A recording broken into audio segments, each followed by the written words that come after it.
Boa tarde a todos. Vamos dar início à nossa Masterclass, Ética e Responsabilidade na Produção de Notícias. É uma Masterclass organizada pela Direção-Geral da Educação em parceria com o projeto UN Digital. Nesta sessão, ia passar a palavra à Maria José Brites, do projeto UN Digital, e já volto a ter palavra.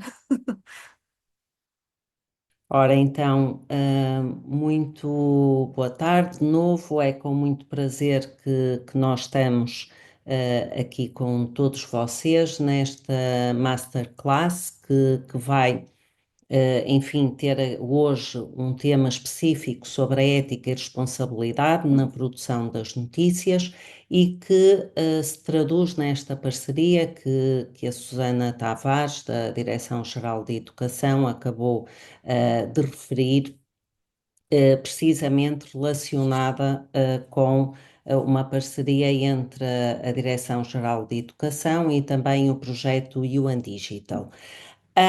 E nós vamos então, vou pedir aqui, por favor, à minha colega Teresa Sofia Castro para passar ao próximo slide. Portanto, nós hoje, e à semelhança, já agora deixem-me que vos diga do que também acontecerá nas seguintes masterclasses, embora cada uma delas tenha o seu tema específico, iremos começar precisamente aqui com uma parte mais expositiva e a mim cabe-me esta parte inicial, que acaba por ser de alguma forma também a mais teórica e aquilo que eu posso dizer então para as pessoas que aqui estão, nomeadamente aos alunos, é que a partir daqui será sempre a melhorar, está bem? Pronto, e nós então aqui pensando em fatores que nós esperamos que sejam fatores de inspiração para vocês poderem trabalhar nos vossos clubes de informação e comunicação, nós queremos começar por trazer aqui esta ideia de que não há jornalismo sem ética, não é? Se calhar nós poderíamos até dizer que não há sociedade, não é? Convivência em sociedade sem ética e muito em especial nas questões que se relacionam com o jornalismo, a ética, a questão da ética e da deontologia é sempre muito importante. E eu não sei se vocês têm esta noção, mas de facto o jornalismo é das profissões mais reguladas, quer autorreguladas, quer também com um conjunto de outra legislação proveniente de outras entidades, mas relativamente à autorregulação, que é de facto muito importante, nós aqui destacaríamos então o Código Deontológico do Jornalismo, o Código Deontológico dos Jornalistas. Vocês depois poderão ter acesso através deste link ao Código Deontológico na sua íntegra. E nós aqui queremos trazer apenas alguns pontos que nos parecem ser importantes no âmbito de um trabalho no contexto escolar e em articulação com as questões da informação e as questões do jornalismo. E que, na verdade, o código deontológico dos próprios jornalistas, que está relacionado com esta autorregulação, ele pode ser, consideramos, um forte inspirador para o vosso próprio trabalho nas escolas. Ora, o primeiro ponto do Código Deontológico dos Jornalistas remete-nos precisamente para esta ideia básica, esta noção básica de que ao jornalista cabe relatar os factos com rigor e exatidão e honestidade. E é aqui que nós temos, desde logo, a distinção entre aquilo que é notícia factual e aquilo que é o género jornalístico opinativo, porque são diferenciados. E eu já agora aqui, se me permitirem, diria também que quando nós pensamos no género jornalístico noticioso factual, que pode ser, por exemplo, uma entrevista, pode ser uma notícia, uma breve, uma reportagem, nós já estamos aqui, por exemplo, a fazer uma distinção muito clara com a publicidade, não é? Portanto, a publicidade aqui já tem uma dimensão muito distinta do jornalismo, desde logo com este ponto 1 do Código Deontológico. Depois, no ponto 5, o Código Deontológico diz-nos também que o jornalista deve assumir a responsabilidade pela retificação das informações, e eu aqui apetece-me até brincar um pouco. Todos nós já nos deparamos com situações em que, se calhar, nos deparamos com alguma notícia que tinha algum erro de exatidão e depois verificamos o direito de resposta do público, não é? Infelizmente isso não acontece sempre, mas de facto este é um ponto essencial no Código Deontológico dos jornalistas e que também pode ser fundamental no contexto do trabalho de articulação do jornalismo nas escolas e do jornalismo escolar. Eu pedia aqui à Teresa para passar, por favor, ao próximo slide. E temos aqui também o ponto 8 do Código Deontológico, que nos parece ser muito relevante, muito em particular no contexto escolar, que é quando nós estamos a relatar um determinado acontecimento ou um determinado facto, o presumirmos a inocência das pessoas que estão ali identificadas. Quando estamos a falar, por exemplo, de pessoas com idade inferior aos 18 anos, também não as identificar e também o evitar-se, o proibir-se, o humilhar-se as pessoas. E aqui ligamos também com o ponto 9, o rejeitar o tratamento discriminatório, e aqui de alguma forma podemos aqui colocar-nos, por exemplo, colocar o exemplo do discurso de ódio, não é? Portanto, evitar de forma cabal o discurso de ódio. Aqui muito para terminar, deixo-vos desde já este desafio para vocês trabalharem nos vossos clubes de informação e de comunicação, que é, por exemplo, criarem um estatuto editorial e criarem um livro de ética. Deixem-me só dizer-vos muito rapidamente que relativamente ao estatuto editorial, ele é no fundo, são no fundo as linhas mestras que definem quais são as lógicas de atuação daquele meio de comunicação. Portanto, o estatuto editorial é fundamental, e o criarem estatutos editoriais e ou livros de ética no âmbito dos clubes de informação e de comunicação pode ser, por exemplo, muito interessante para trabalhar entre professores e entre alunos questões relacionadas, por exemplo, entre os jovens e a ética, não é? Pode ser aqui um ponto bastante importante e interessante para este debate. E eu agora passo sem mais delongas a palavra à minha colega Margarida Maneta. Muito obrigada. Olá a todas as pessoas desse lado. Obrigada por se juntarem a nós para pensar o jornalismo e para pensar os vossos clubes de informação e comunicação.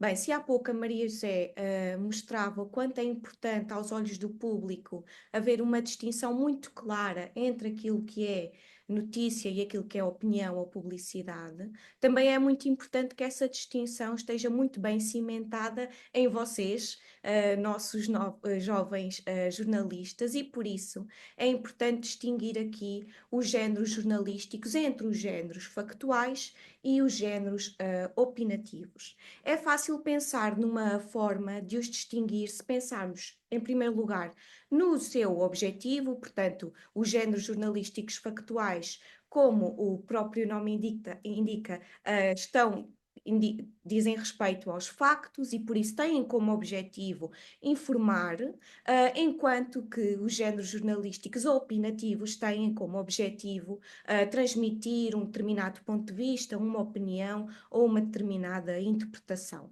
Além disso, se nós pensarmos nos géneros jornalísticos, a distinção entre os factuais e os opinativos, também podemos perceber que a linguagem que eles usam são muito distintas. Portanto, enquanto os géneros jornalísticos factuais usam uma linguagem que é mais neutra, que é mais imparcial, os géneros jornalísticos opinativos socorrem-se de uma linguagem que é mais subjetiva, que recorre mais a adjetivos e que está muito relacionada com a opinião de quem escreve, de quem fala ou de quem acaba por, enfim, de certa forma, dar o nome e a sua opinião neste género, não é? O género opinativo pode ser, portanto, uma crónica que normalmente é mais literária e normalmente também tem um caráter mais pessoal, pode ser de um artigo de opinião, que normalmente é alguém que é especialista num determinado tema e acaba por dar um ponto de vista sobre esse mesmo tema.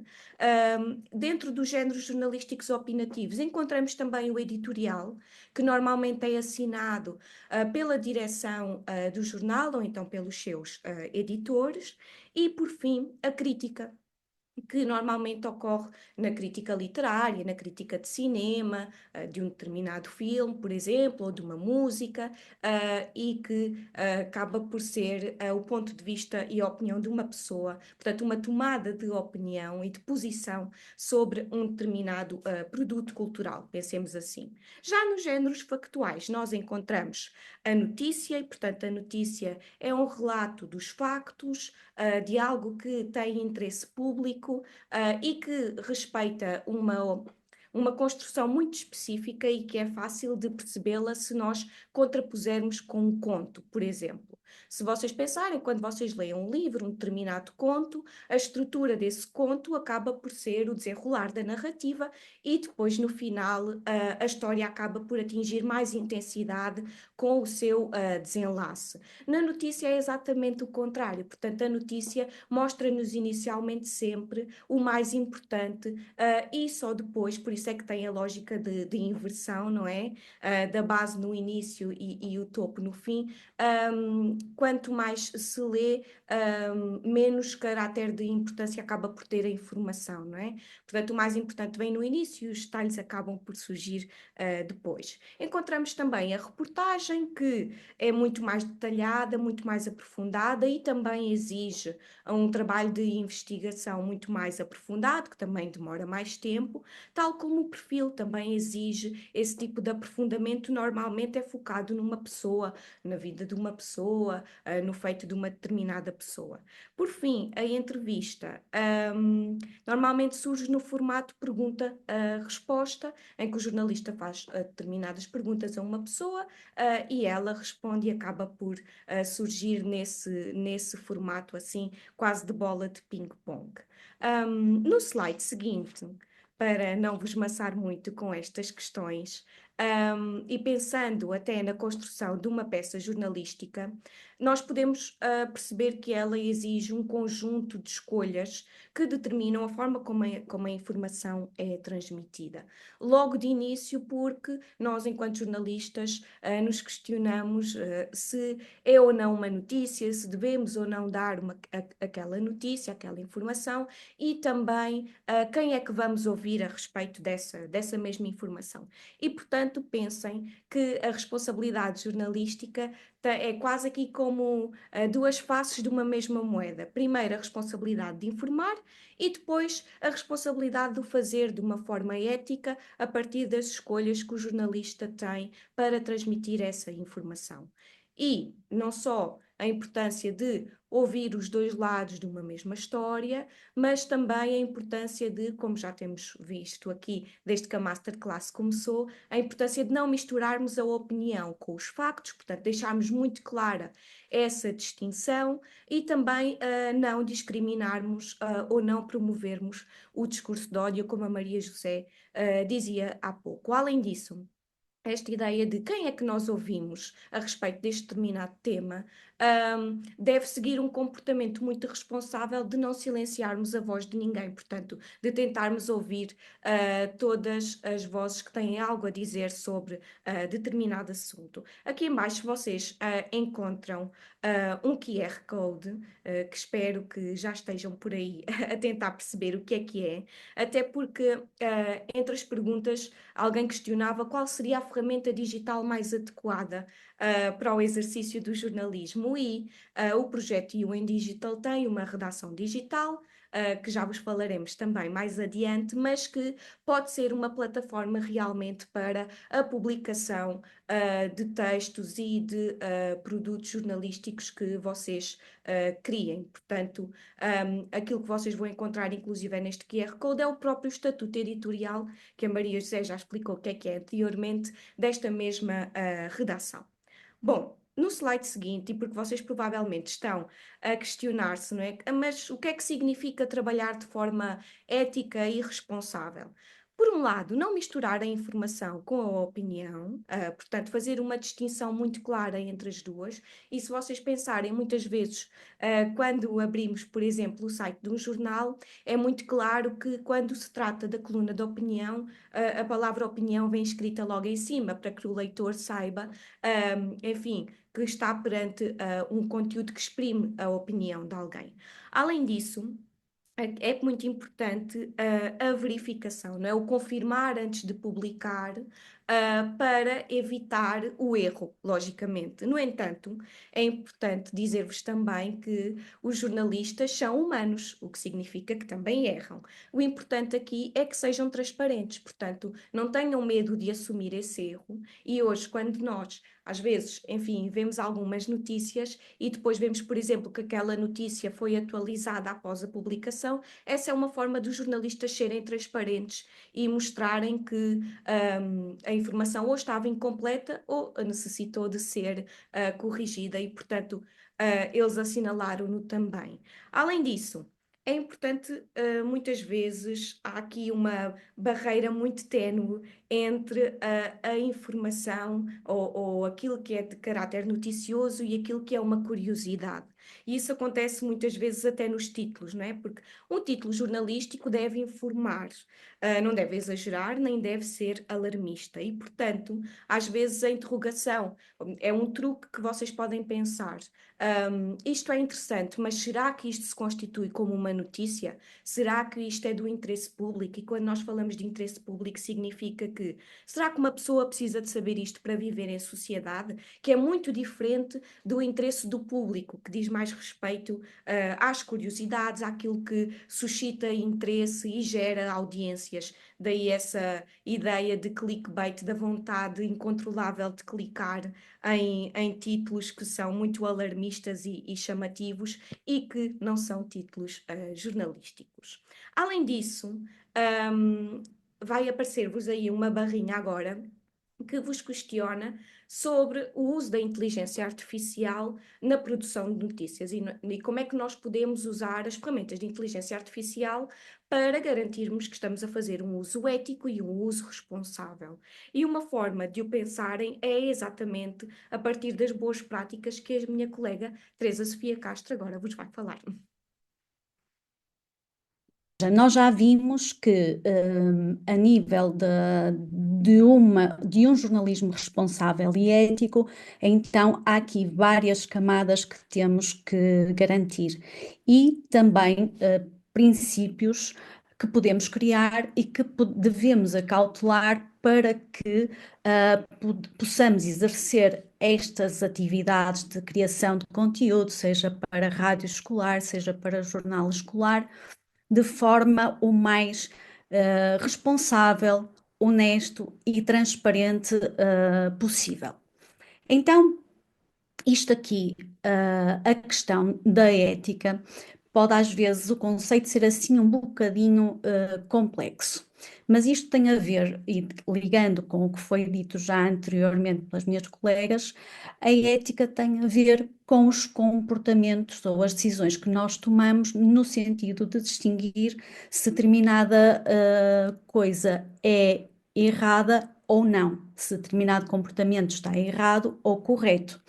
Então, tendo em conta que a inteligência artificial, por um lado, é alimentada com informação ou barra dados por pessoas que têm os seus contextos de vida, que têm as suas aprendizagens, o seu contexto cultural, social, etc. É normal, ou é expectável que essa pessoa não seja totalmente isenta sobre aquilo que pensa sobre o mundo à sua volta. No fundo, tem a ver com a distinção que a Margarida Maneta fez atrás relativamente àquilo que é facto e opinião. Então, na alimentação da IA, nós efetivamente podemos ter estas duas vertentes. Ela ser alimentada com factos, mas também ser alimentada com opiniões, não é? Por isso, e por este motivo em particular, é pedido então que nós, enquanto jornalistas, produtores de conteúdos, tenhamos sempre esta questão na nossa mente, de forma a podermos analisar e refletir como vamos utilizar a IA. Aqui, relativamente ao uso responsável e ético dos dados, tem a ver precisamente com aquilo que, imaginem que queremos produzir um conteúdo com a ajuda da inteligência artificial e então vamos-lhes fornecer dados que recolhemos para uma reportagem ou para uma notícia, e dar esses dados à inteligência artificial ou à ferramenta da inteligência artificial que nos vai ajudar a produzir esse conteúdo.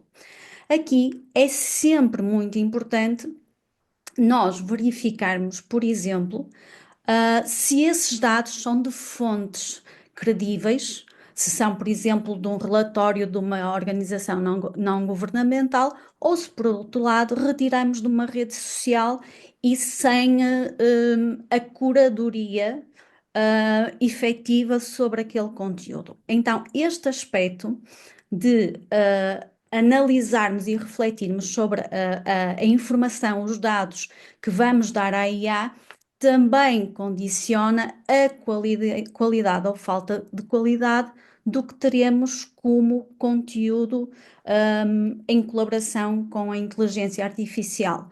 Por outro lado, nós temos outra questão, que é, apesar de se chamar inteligência, a inteligência artificial ou a IA não é de todo inteligente. O que é que eu quero dizer com isto? Quero dizer com isto que, ao contrário, por exemplo, de um motor de busca como o Google, que efetivamente faz buscas e devolve-nos resultados que possam ir ao encontro das instruções de pesquisa que demos, a IA não é uma ferramenta de inteligência generativa. Ou seja, o que é que isto quer dizer?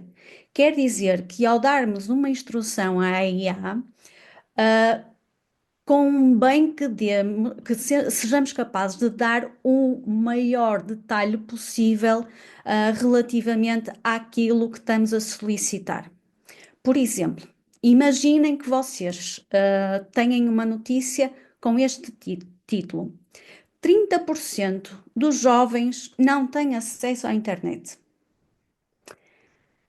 Esta informação não está completa, correto? Falta-nos dar contexto. E sem contexto, a inteligência artificial não consegue ajudar-nos a tirar partido da sua potencialidade.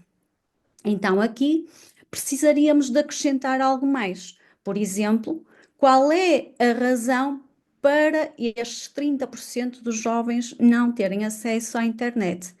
É por questões de falta de infraestruturas, é por uma questão de estatuto socioeconómico, é por uma questão de localização geográfica. Estão a ver, aqui é preciso, de facto, sermos muito detalhados naquilo que colocamos nestas ferramentas para podermos tirar o melhor benefício delas e não benefícios enviesados ou incompletos que vão afetar a confiabilidade também dos conteúdos que depois transmitimos às nossas audiências e também podemos construir ou destruir a confiança que as nossas audiências têm nos produtos ou nos conteúdos que lhes oferecemos. Então, outro aspecto muito importante é que devemos identificar o conteúdo que foi gerado com o apoio da inteligência artificial. O que é que eu quero dizer com isto? Atrás, a Maria José Brites falou de uma coisa muito importante, a transparência, ok? Sabendo o que eu já disse atrás, de que a IA é alimentada por factos e opiniões, e nós sabemos que as opiniões podem ser ou não apoiadas por factos, não é?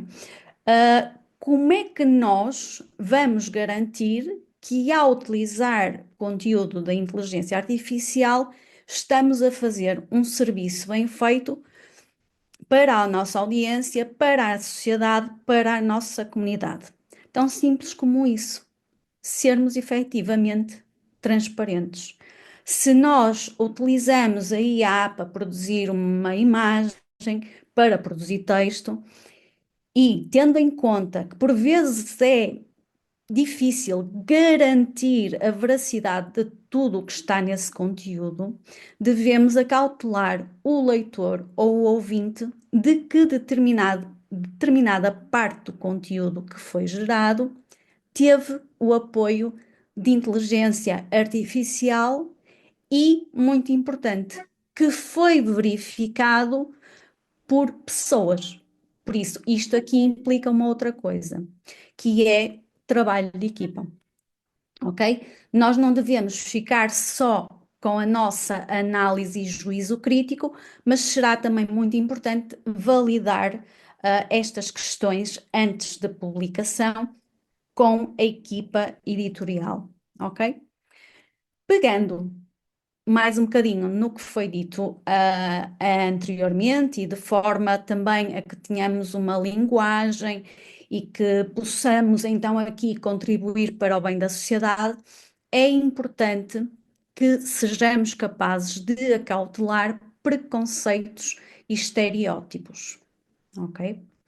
Por exemplo, se eu disser para vocês imaginarem um carro, todos vocês vão imaginar um carro diferente, tendo em conta aquilo que vocês consideram como carro, a vossa experiência do que é um carro ou o carro que gostariam de ter.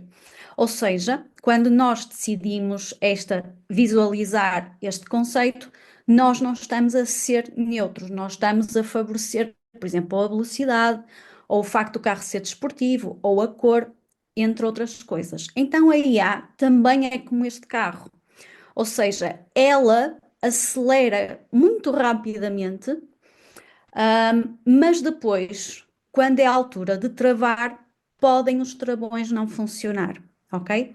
Sendo assim, e uma vez que o fator humano é tão importante, quer na alimentação da IA, quer no tirar partido da IA, é muito importante termos sempre este acautelamento de que temos que ler as coisas de forma a identificarmos os nossos enviesamentos, os nossos viés, os nossos preconceitos e estereótipos e também os estereótipos da informação que é gerada pela ferramenta de IA, ok?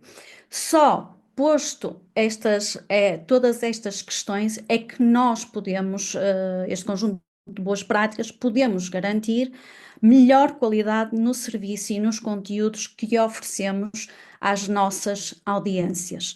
Mais uma vez, aqui é muito importante, então, trabalhar em equipa de forma a que também na criação do tal código deontológico ou livro de práticas, seja então também aqui validado aquilo que consideramos ser uma boa prática ou não pela equipa, porque todos teremos então visões diferentes e incompletas que podemos beneficiar da experiência e da visão de outras pessoas. Assim sendo, passaria de seguida a palavra ah, à minha colega que vos vai falar sobre práticas éticas e responsáveis, de modo a garantir a confiança junto das audiências. Obrigada. Bom, isto que nós vos estamos a falar aqui pode parecer complexo, mas a verdade é que a ética e a responsabilidade na produção de notícias têm sido desafiadas também pela inteligência artificial, que é, podemos até adiantar-vos, um tema transversal que vos vamos trazer ao longo destas masterclasses. E são tão importantes porque quanto mais responsáveis e transparentes fomos, ahm, nos conteúdos que produzimos nos nossos clubes, seja em texto, seja em som, seja com imagem, quanto mais responsáveis formos, ahm, mais facilmente conseguimos cimentar a confiança das pessoas que nos leem, não é? No caso dos vossos colegas, dos vossos professores, dos vossos pais, da direção da escola. E isto é muito importante, porque, inclusive, os jovens são uma audiência por vezes difícil de alcançar. Nós gostávamos de vos trazer alguns dados reais. Por exemplo, Portugal sempre foi dos países em que mais se confia nas notícias. Ou seja, Portugal, no top de quase todos os países do mundo, sempre teve entre o segundo e o terceiro lugar dos países que mais confiam nas notícias. No entanto, nos últimos anos, acabou por descer, acabou por cair para o sexto lugar. Portanto, estes são dados de um relatório chamado Digital News Report, que nos mostra, enfim, a situação ou o panorama noticioso dentro de cada país e depois faz uma comparação entre países. E, portanto, este já é um indicador de que a confiança nas notícias para o público em geral está a decair. No entanto, quando nós focamos nos jovens, e aqui em particular entre os jovens entre os 15 e os 24 anos de idade residentes em Portugal, e estes são dados a partir do inquérito que o projeto UN Digital que está sediado na Universidade Lusófona e, enfim, que me tem a mim, à Maria José e à Teresa como membros, sendo elas as coordenadoras, o que é que os dados nos mostram? Que os jovens preferem acompanhar os Instagrammers, preferem acompanhar os YouTubers para saber o que se passa no mundo e acabam por deixar para terceiro plano acompanhar jornalistas para saber aquilo que se passa à sua volta. E, portanto, aquilo que nós queremos também aqui aproveitar para trabalhar convosco, e agora começa a aparecer-vos aí uma barrinha verde no ecrã, é que queremos pensar, pensando nós que é tão importante estas questões da ética, da responsabilidade, de ser transparente, mas que as audiências jovens são por vezes mais difíceis, aquilo que nós queremos pensar convosco aqui é como é que podemos dirigir-nos aos jovens, vocês podem fazê-lo nos vossos clubes, não é? Portanto, como é que tudo isto que nós falamos aqui pode começar a ganhar, enfim, uma forma mais prática dentro dos vossos clubes? E para tal, eu vou passar a palavra à Susana, à Elsa e à Augusta, que vão agora explicar como é que nós vamos organizar o resto desta masterclass.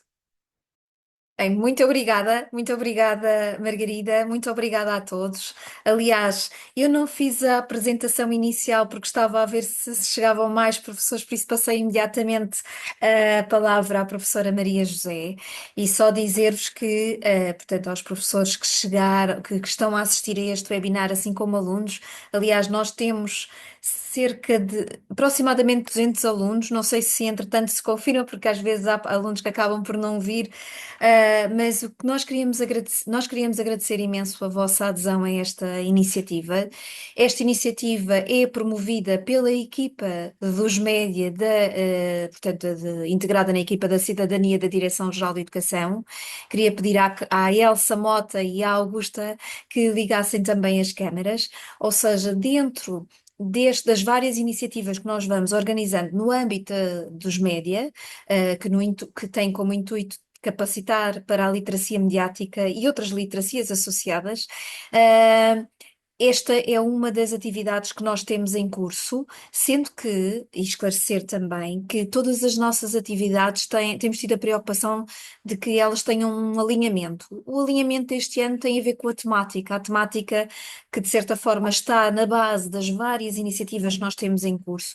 É a inteligência artificial, o pensamento crítico e a educação para a cidadania digital, aqui vista de uma forma transversal, a forma como trabalhamos os média.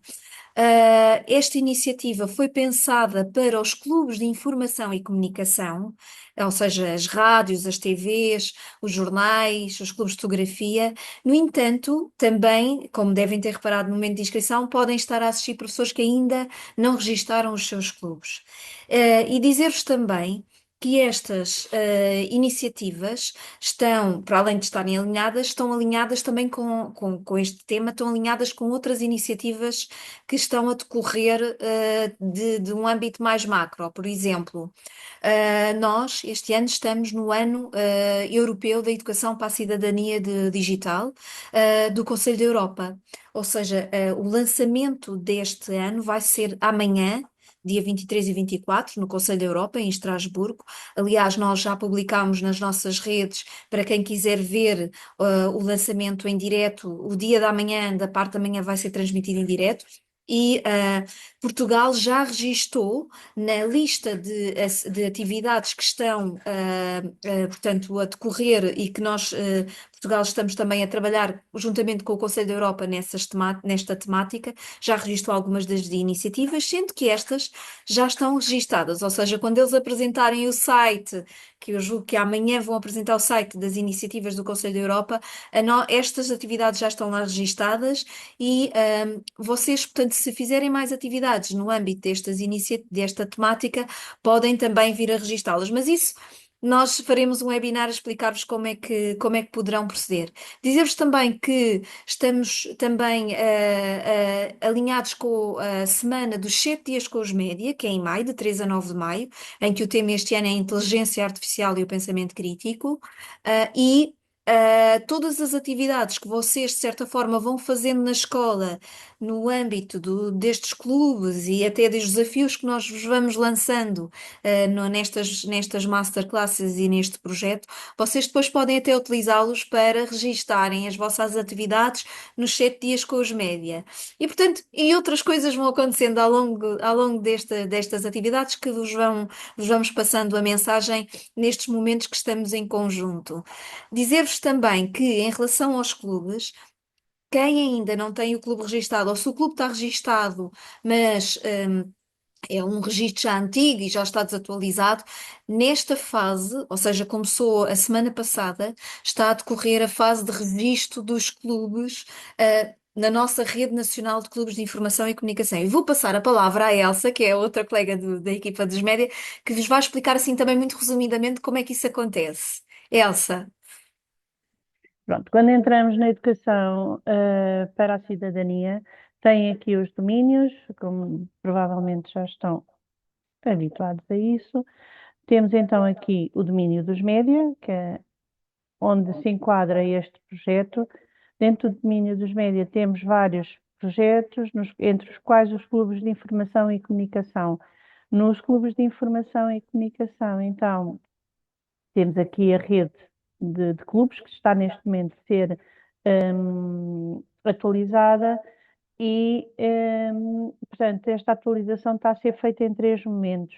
Nós pedimos aos diretores que nos identificassem um ponto focal dentro de cada agrupamento, ou escola não agrupada, que fizesse a ponte entre a escola e a Direção-Geral da Educação. Terminou a semana passada, na sexta-feira, este registro. Esta semana está a decorrer esta segunda fase, em que esses embaixadores foram identificados pelo diretor ou pela diretora, estão a identificar todos os clubes que existem dentro do agrupamento ou escola não agrupada. Posteriormente, será pedido a cada coordenador de clube que nos diga características específicas, pronto, de cada um dos clubes através de um formulário que nós fizemos. Sendo que podem perguntar na direção se já fizeram isto. Se não souberem onde é que está o e-mail, não há problema. Vêm até aqui e, clicando aqui, acedem a este formulário de registro para identificar o embaixador. Só o diretor é que pode fazer isto. Porquê? Porque isto pede um código que só a direção é que tem, está bem? Mas a partir do momento em que o embaixador fica identificado, que é a única coisa que o diretor tem que fazer, a partir daí nós temos o ponto focal, Direção-Geral de Educação, e esse ponto focal pode então levar a cabo o resto. E penso que Está. Dizer também que há aqui quem não registou, o prazo está a ser alargado e em breve os diretores que não registaram vão receber essa informação. Augusta, Boa tarde. Bem, eu não vou alongar muito, só referir, como já se foi falado aqui, as várias iniciativas. Portanto, estamos na primeira de 4 masterclasses. Depois, no final de cada, vai haver um desafio mensal também para os alunos, orientados pelos professores nos seus clubes para dinamizarem. Entre outras iniciativas, vamos ter um concurso, a semana 7 dias com os média, que vai ocorrer em maio, e os bootcamps em junho e julho, no final do ano. Portanto, são iniciativas muito interessantes e que os alunos vão gostar com certeza, e os professores também, de acompanhar os seus alunos nesta aventura dos média. Por isso, bem-vindos a todos e obrigada. obrigada, Augusta. Eu peço desculpa por este parênteses, Margarida e Maria José, mas tínhamos que dar nota destas informações para que os professores também possam também ter acesso a estes links e começarem a estar também envolvidos connosco nesta comunidade que queremos criar de prática relacionada com os média. Então, Margarida, vamos retomar aquele slide? Ora bem. Nós, neste momento, aquilo que íamos pedir a todos os participantes, é que refletíssemos em conjunto sobre portanto, a Teresa, a Maria José, e a Margarida estiveram aqui a apresentar-nos assim de uma forma resumida estas questões relacionadas com a ética e a responsabilidade, quando estamos a produzir notícias, e cabe-nos a nós agora pensarmos melhor e em conjunto sobre como é que podemos trabalhar este tema no nosso clube, nas nossas aulas, e como é que ele pode ser transparente até ao nível da utilização da inteligência artificial. Para isso, criámos um Padlet, onde vamos registar as nossas conclusões. Mas que conclusões? Como é que isto vai acontecer? Nós queremos lançar-vos o desafio, portanto, é importante explicar-vos que as masterclasses, no fundo, têm esta estrutura de lançarmos um desafio relacionado com o tema da própria masterclass, para que vocês possam, enfim, ao longo depois destas semanas, pensar estas questões dentro dos vossos clubes e ter um espaço para publicar. Há pouco, e mesmo muito rapidamente, uma professora Amélia aqui nos comentários dizia que tinha um clube de robótica, mas queria saber se podia publicar nesta redação. Claro que sim, será muito bem-vinda. Nós temos muito rapidamente um vídeo muito curtinho de divulgação deste desafio que vamos partilhar.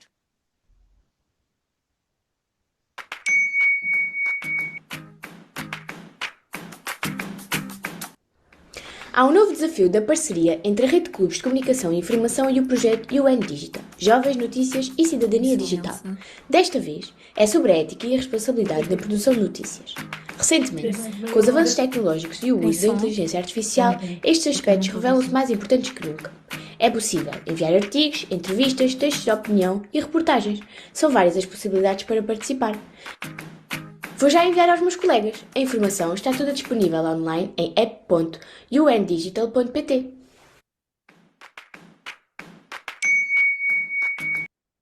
Pronto. O desafio está lançado. Margarida? Sim, o desafio está lançado e podem respondê-lo. Enfim, há pouco uma professora dizia que tinha pouco tempo, mas o desafio vai ficar online, Já está. portanto, não é?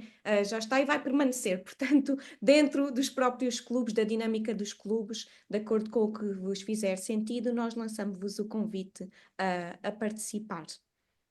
Pronto. A todos os clubes, agradecemos a vossa participação. Pedimos desculpa por este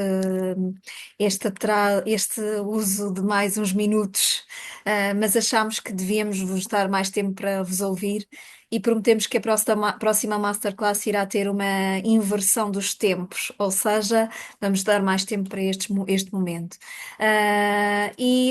Da nossa parte, relembrar que vocês podem acompanhar-vos naqueles links que nós aí vos deixamos e teremos uma próxima Masterclass no mês que vem. Estejam atentos, inscrevam-se, que nós estamos aqui para estar convosco e aprender convosco e fazer caminho convosco. Obrigada a todos. Obrigada. Obrigada. Obrigada, boa tarde. Obrigada e boa tarde. Obrigada. Obrigada. Muito Adeus. obrigada.